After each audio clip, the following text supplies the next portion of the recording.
Good afternoon, ladies and gentlemen, and welcome back to another episode of the Daily Friend Show.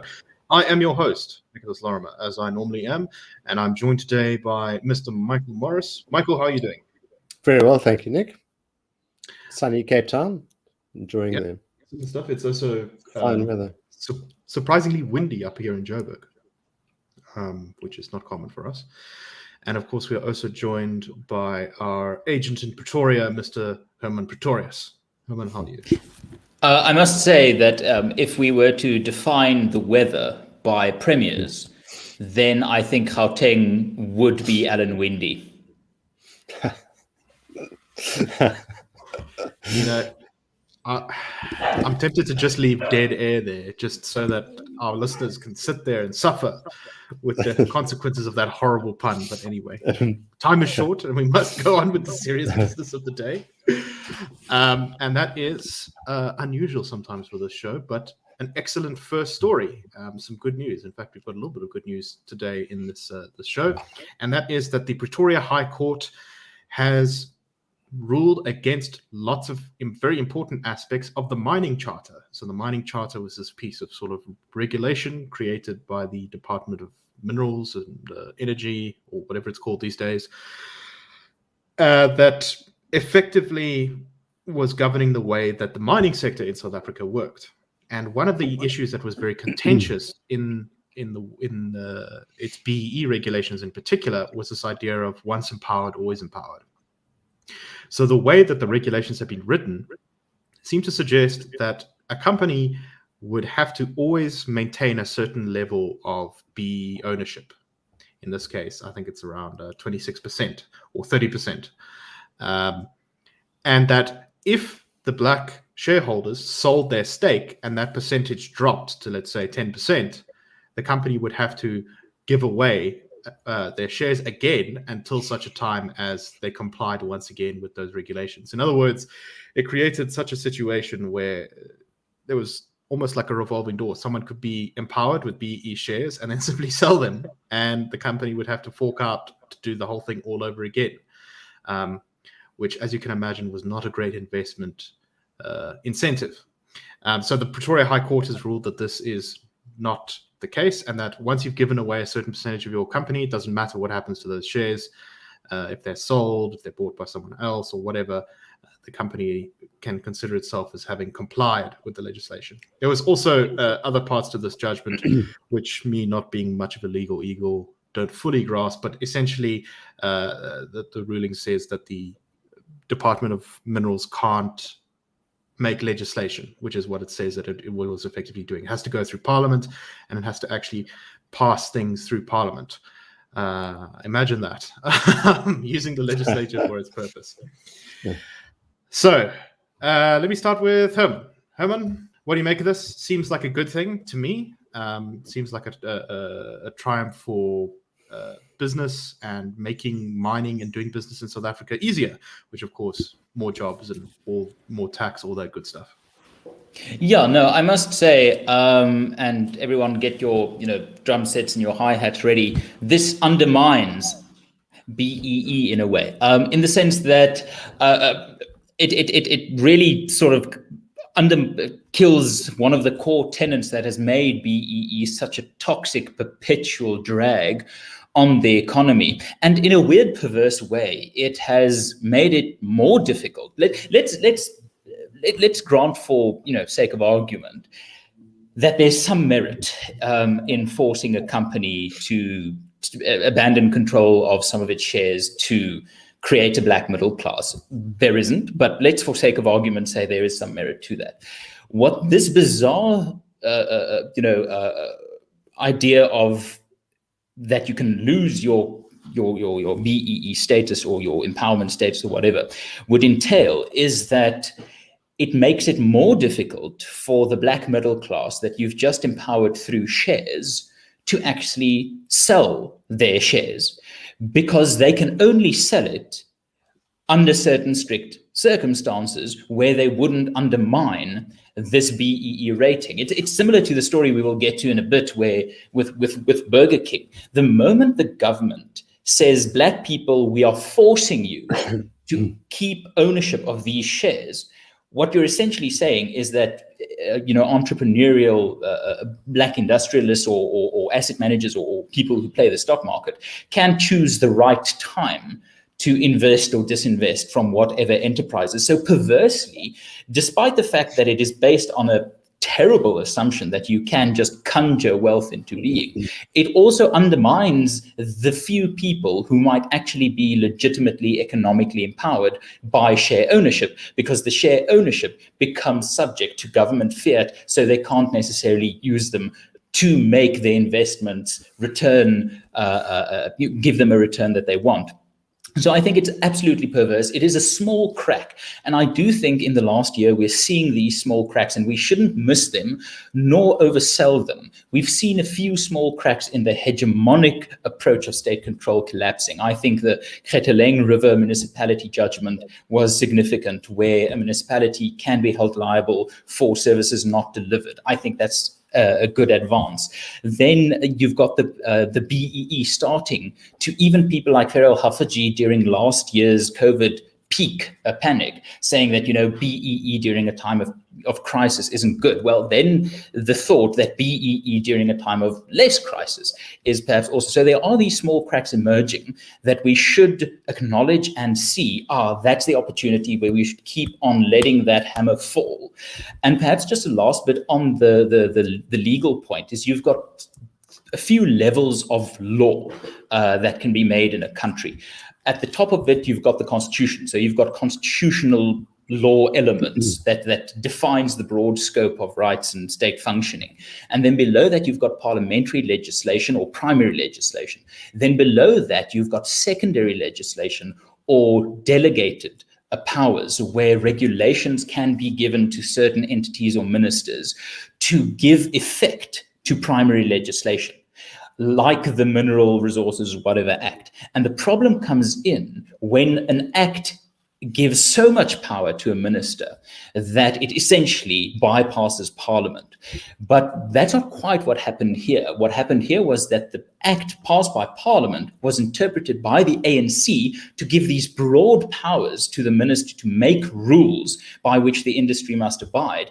And then the court just found, so essentially, the minister tried to make parliamentary level legislation binding on the level of parliamentary legislation without actually going through Parliament. So that's just a bit of the hierarchy of legislation there. I don't know if it's useful.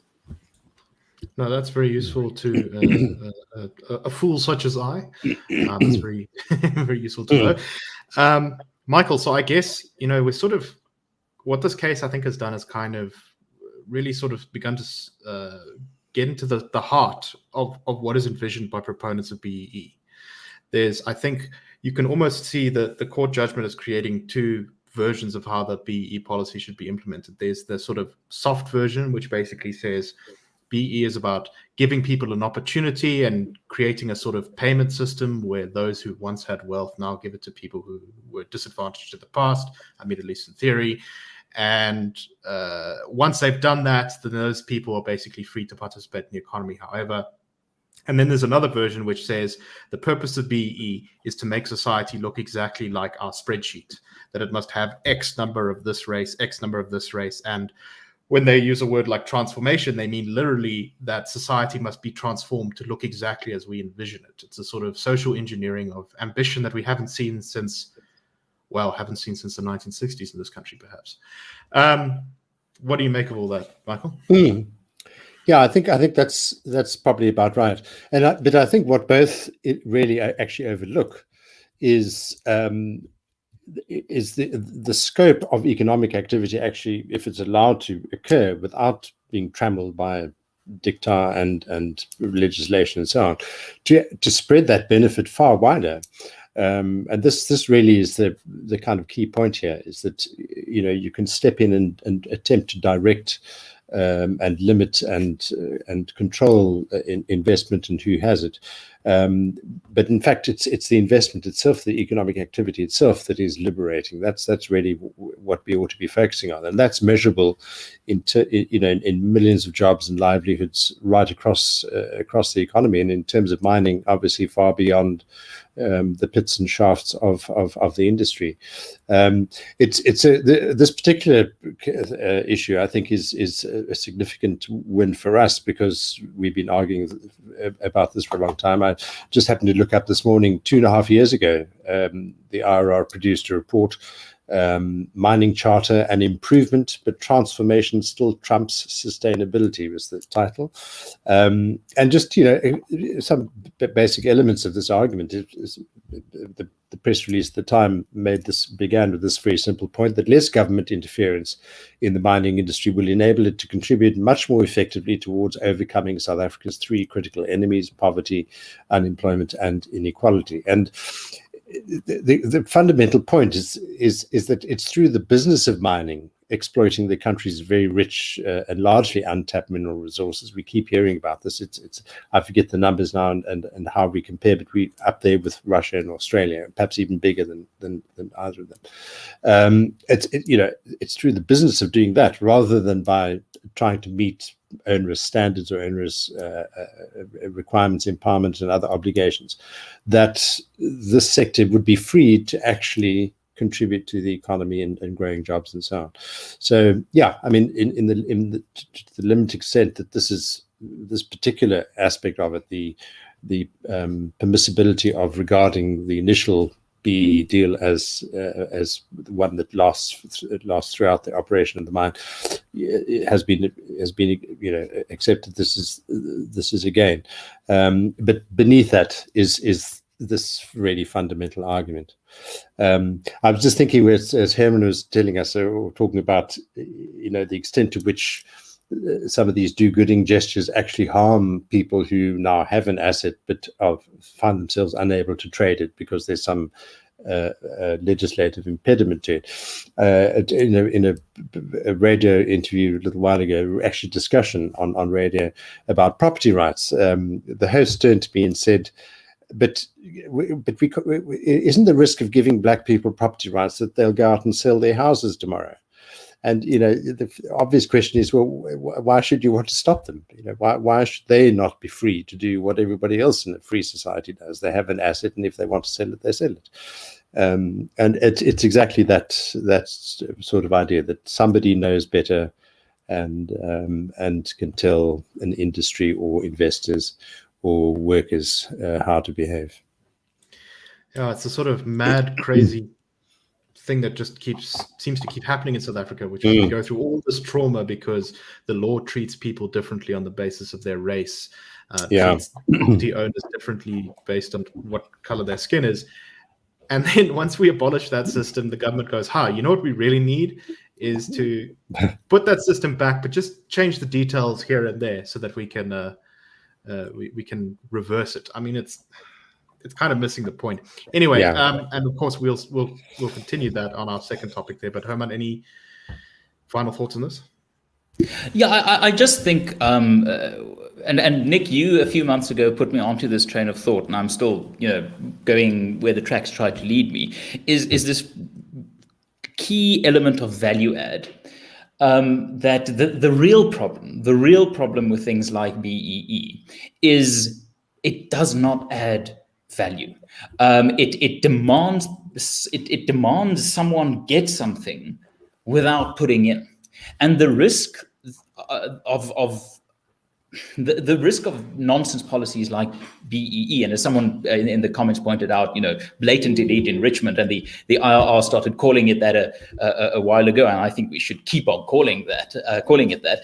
The real risk is that it becomes this notion of BEE actually led to black people gaining commercial positions of power, then came failure, therefore black people can't be trusted or are not competent enough to actually be in financial, corporate, influential roles, where the problem is that those people, while they may be black, got there through no value add.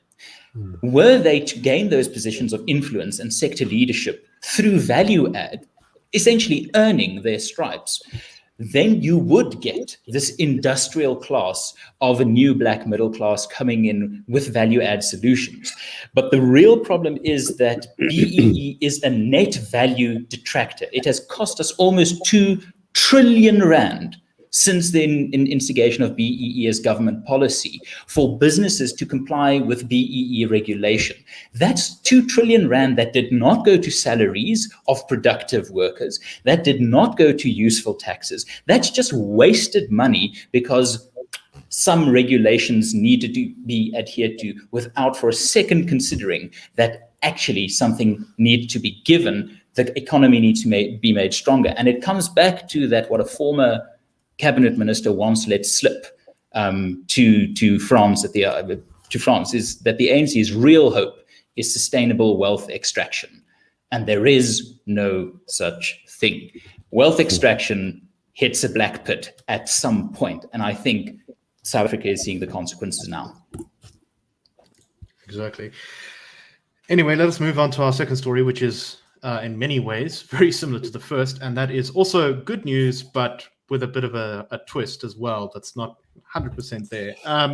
So, of course, we talked in an episode, I think a couple of months ago, actually, about the attempt to sell Burger King. The local South African franchise wanted to sell the sort of Burger King to a foreign company.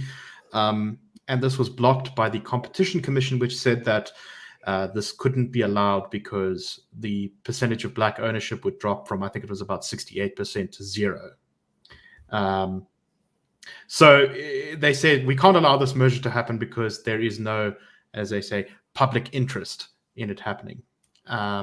So effectively, the commission there had said that black people were not allowed to sell their property because they're selling it to the wrong kind of person, which is obviously madness. But anyway, so that decision has now been reversed. The Competition Tribunal has given the green light to the acquisition of Burger King South Africa by a private equity fund. The current license owner, Grand Parade Investments, will now be selling the brand to Pan-African private equity firm Emerging Capital Partners. However, they attached the Competition Tribunal attached certain stipulations to the deal. And these are the following: that Burger King must procure an investment of no less than 500 million rand in aggregate capital expenditure, establishing at least 60 new Burger King outlets in South Africa, which will increase the number to 150, increasing the number of permanent Burger King employees by at least 1,250 historically disadvantaged persons, increasing the total value of all payroll and employee benefits in respect of these new employees by not less than 120 million rand, and improving its rating for the enterprise and supplier development element under its BBBEE scorecard. So, Michael, once again, am I right in my assessment that it's a bit of a victory? But these conditions, I mean, I'm pleased because I'm going to have more Burger Kings to go to, but I'm not terribly sure that the company or the economy will be pleased by this. Yeah, indeed. I mean, once again, I think as in mining, we see here again this profoundly flawed conception that overlooks the significance of what a thriving, successful economy is, and it's one in which people are free to make trades and choices as they see fit and as they judge is best for them. That we know. This is not an article of faith. It's something we can observe in the world, and so many more people would benefit if that were allowed to happen in any particular case. But certainly in this one, I would imagine if you say to companies, you buy and sell as you see fit based on your financial assessment and the risk you're prepared to take or whatever it might be. And I think in 2021, with 44% unemployment on the expanded definition, it ought to be scandalous actually that the government is even contemplating making it effectively more difficult for people to put money into the economy. And so here again, we've wasted a hell of a lot of time with this thing. I think the initial deal was turned down in June, if I'm not mistaken, this year. And the wording you alluded to it. The proposed merger cannot be justified on substantial public interest grounds, which, it really is just a shocker. So yeah, we waste a lot of time. Values have fallen. Potential jobs at risk, and so on. So it is scandalous, actually. But nevertheless, we see here a slight advance in the kind of thinking, maybe. So, Hermann, defenders of the conditions set out by the Competition Tribunal would say, no, Michael's completely wrong here, because what we've done is we've actually secured more jobs. There's 1,250 additional jobs being given to people that we feel are the most deserving of employment in South Africa, that being historically disadvantaged persons. And we've also extracted a certain amount of investment from the company. So how is this anything but a win for South Africa? Well, as I mentioned rather irreverently before we started recording, was I think if that line of thinking has any merit, the government should just pass a law saying unemployment is illegal, and that going bankrupt as a business is illegal. The Soviet Union made unemployment illegal, I think. Yes, and I mean all strength to their overall production line. But the thing is that I almost did a very, very bad agricultural-based Russia pun. If you want to get I'm not going to go there. I'm not going to go there. No, I am. If you want to get someone to invest in the Russian agricultural economy, you must do something to attract her, and that is probably in this case female investor. Yay, lol. Anyway, okay, so what I would say to those people is that you can't just stipulate that there should be new jobs. Let there be jobs, because in a country like South Africa, you have a lot of demand for things, for services, for goods, for food, for opportunities. So you have half, or at least a third of the equation of what would be necessary for rapid economic expansion. But you don't just need demand for goods and services. What you also need is the purchasing power, people able to actually have enough money, have enough assets that they can go out into the marketplace and say, I need this, that person provides it.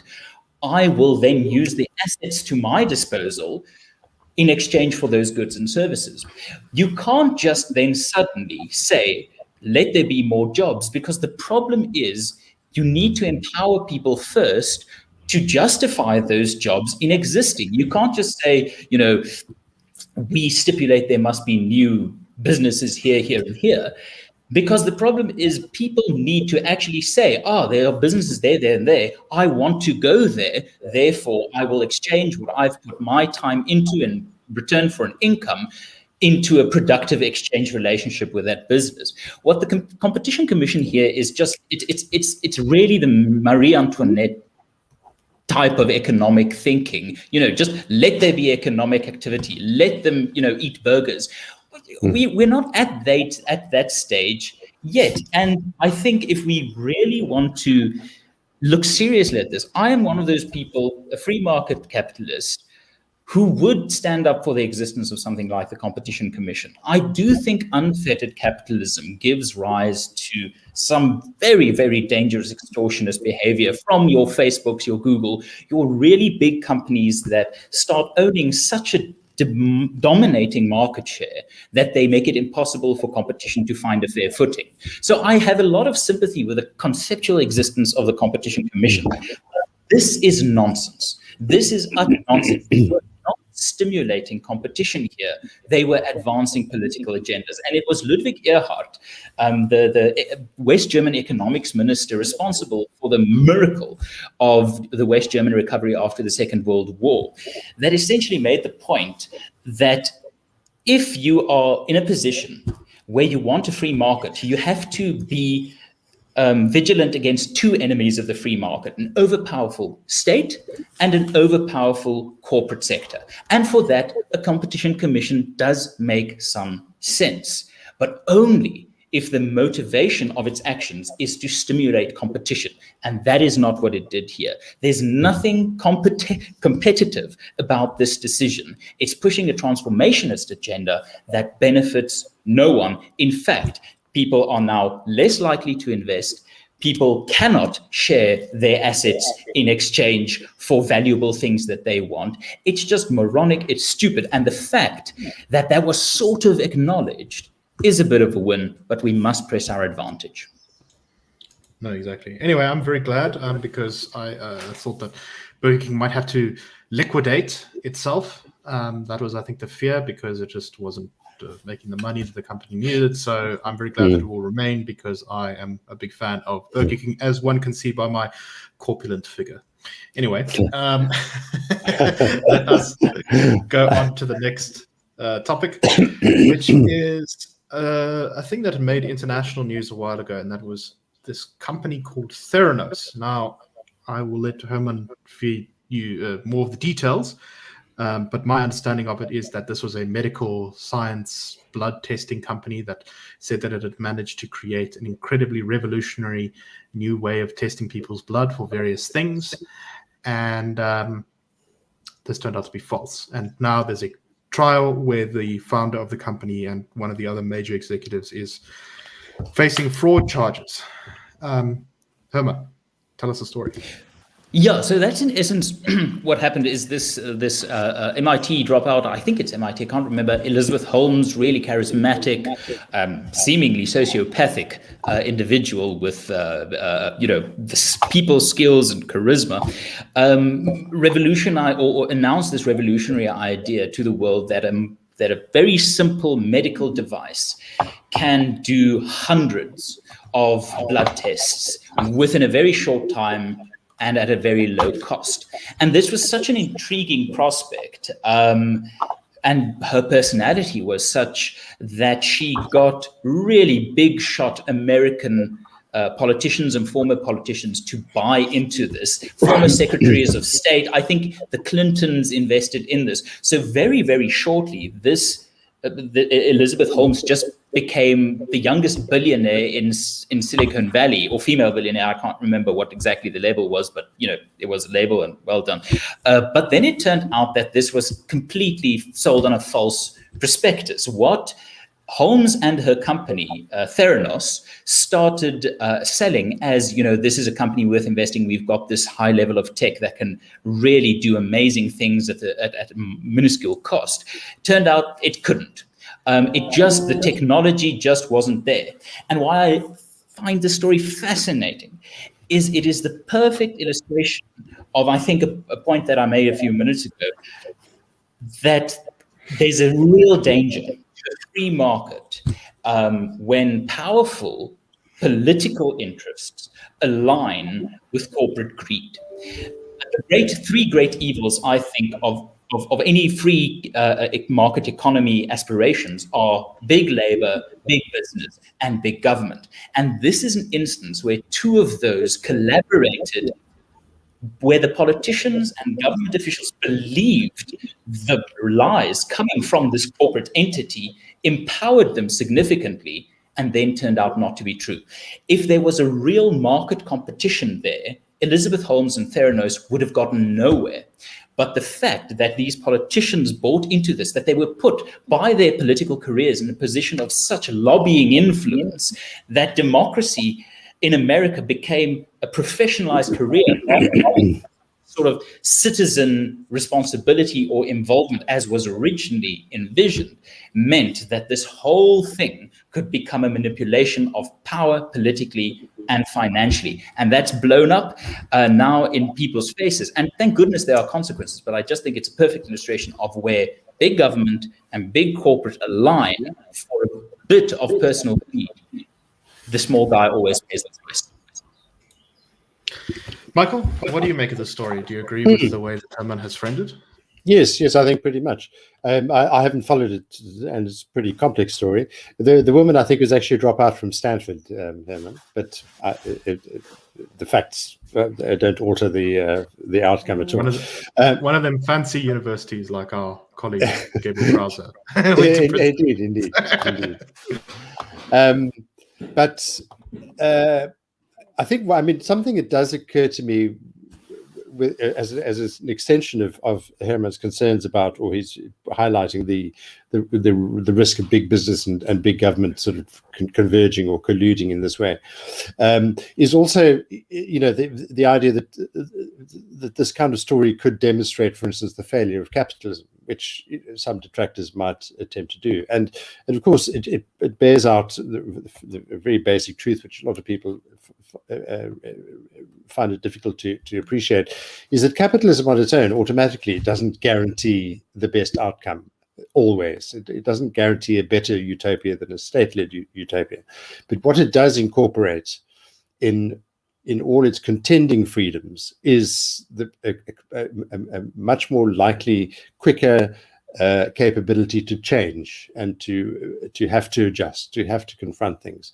And so in this particular case, it's interesting, you see the scientists and journalists who are the ones who began to ask questions, and this all occurs within the very environment of a free society, a democracy, a capitalist society. It doesn't mean that the mistakes are ruled out. They will most assuredly happen, as is the case with anything anything earthly at all. But we see here the dynamics of the solutions as well: justice, free courts, good journalism, and solid science all coming to bear and exposing things that go wrong. Excellent. And with that, we must close because we are already over time. So thank you very much, everyone, for listening. We hope you enjoyed the show, and we will see you tomorrow on the Daily Friends Show. Have a great one, everyone.